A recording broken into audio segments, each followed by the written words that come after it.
Novo stanovanje v eni od ljubljanskih sosesk je bilo na začetku tretje podaljšane gradbene faze, ko se je arhitektka lotila načrtovanja končne ureditve in opreme.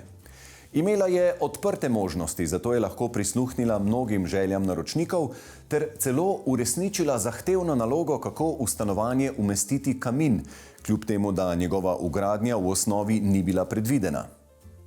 S trudom vseh vpletenih so dobili stanovanje s prefinjeno eleganco, v katerem velik osrednji prostor predstavlja srce doma.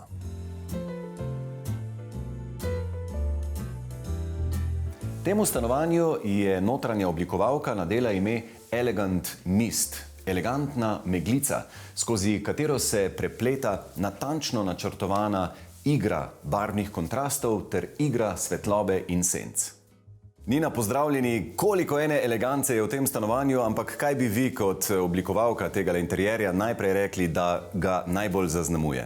V interjerju tega stanovanja je zagotovo najbolj izpostavljena igra svetlobe in sence, preplet barvnih kontrastov, skozi katere se snuje eleganca in potem tudi neka mehkoba v stanovanju naprej.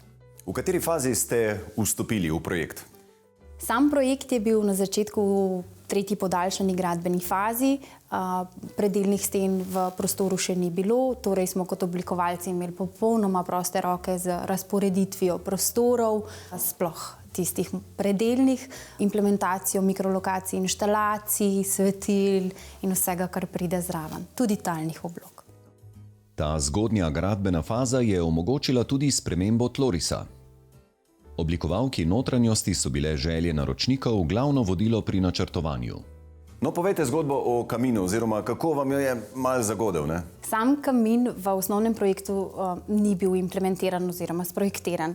Zato smo mi kot oblikovalci potrebovali strniti glave, sprojektirati dimnik, dovod zraka in potem implementacijo kamina pravilno umestiti, statično in potem tudi funkcionalno v sosesko, v prostor in v stanovanje. Kaj pa ti izraziti kontrasti? A tudi ta želja prihaja strani lastnikov? Lastniki so nam dali lepo izhodišče, da si želijo eleganten interjer, podkovan z neko tako moško eleganco, ali pa je bila mogoče to tudi neka taka naša rdeča nit, ki smo jo potem skozi igro svetlobe in sence samo še bolj opolnomočili. Dnevni regal je zasnovan tako, da nismo želeli izpostavljati televizorja v prvem planu, zato smo poskrbeli za drsne panele, ki se odmaknejo, takrat, kadar stopi televizor v ospredje. Ko pa si želimo družiti in povezovati v samem stanovanju, se drsni paneli enostavno zaprejo in nimamo občutke televizorja kot tistega glavnega totema dnevnega prostora. Totalno elegantna kuhinja, ampak v kateri se tudi rado in veliko dela, tako se mi zdi, no. Veliko površine. Drži, lastniki ogromno kuhajo, pomembni so jim bili veliki shranjevalni prostori, veliki hladilniki, zamrzovalne skrinje, pa potem veliko kuhališče, ki ne potrebuje nape po višini, ampak si lahko povezan z družbo in kuhaš obenem. No, zdaj pa poglej tole. O moj bog! Ja. Tule pa živijo začinjeno življenje. Kako je zamišljena tale sedežna? Na moji strani bolj plitko, pa na tvoji? Bolj globok. Ali tukaj mišljeno, da se bolj uležeš? Kaj? Ja, moja je pa bolj namenjena temu, da se malo povezujem po dobrem kosilu. Pri tovrstnem elementu je res pomembno, da ga dobro osvetlimo. Hkrati pa smo pri tem stanovanju dotično izvedli še custom-made element, ki nam poskrbi še za lepo igro svetlobe in sence. Pa Ministrstvo za zdravje opozarja in tako naprej. Ja. Konkretna zaloga. Lastniki so veliki ljubitelji branja, zato smo poskrbeli za razstavne vitrine s knjigami in tudi za tiste bolj skrite, da se na njih ne nabira preveč prahu. Kako lepa zbirka. V bralnem kotičku smo namenoma izbrali temno-modro barvo, ki nam tvori lepo dopolnitev obstoječi barvnih shemi, hkrati pa lep kontrast oranžnim barvnim tonom kot komplementarna barva. Torej, očitno se niso bali precej temne barve, zelo veliko jo vidimo. Drži. Temna barva kot kontrast ni izključno sicer temna, ampak je barvan les oziroma pajcen les v izjemno temen odtenek, ki nam tvori te kontraste. In seveda potem potrebujemo kontrast temu temnemu lesu, ki ste ga pa nanizali v zelo veliko belih oziroma svetlih odtenkih. Kuhinjski pult, jedilna miza in potem tudi keramika v ozadju samih omar tvorita prav ta kontrast, potem mehkobe lesa, hladnostjo tehničnega kamna in keramike. Z drugimi besedami, učinkovita nasprotja lahko dosežemo tudi z ustrezno izbranimi materiali.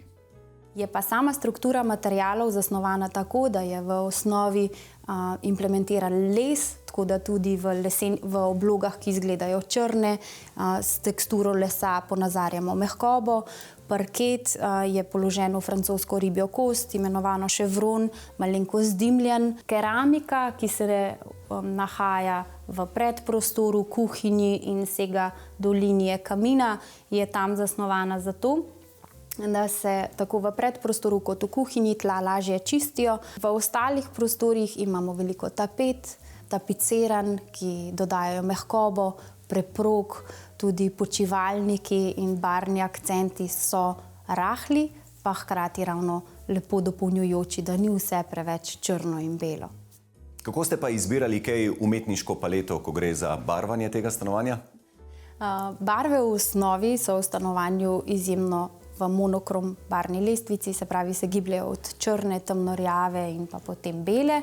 Smo pa vsakič, tako kot se trudimo pri vseh projektih, za barvo poskrbeli s takimi mal nenavadnimi kosi, stekleno kavno mizico, počivalnikom v temno-modri barvi, tapiciranjem za posteljnim vzglavjem in pa tapetami v prostorih, kjer smo si dali mal več duška.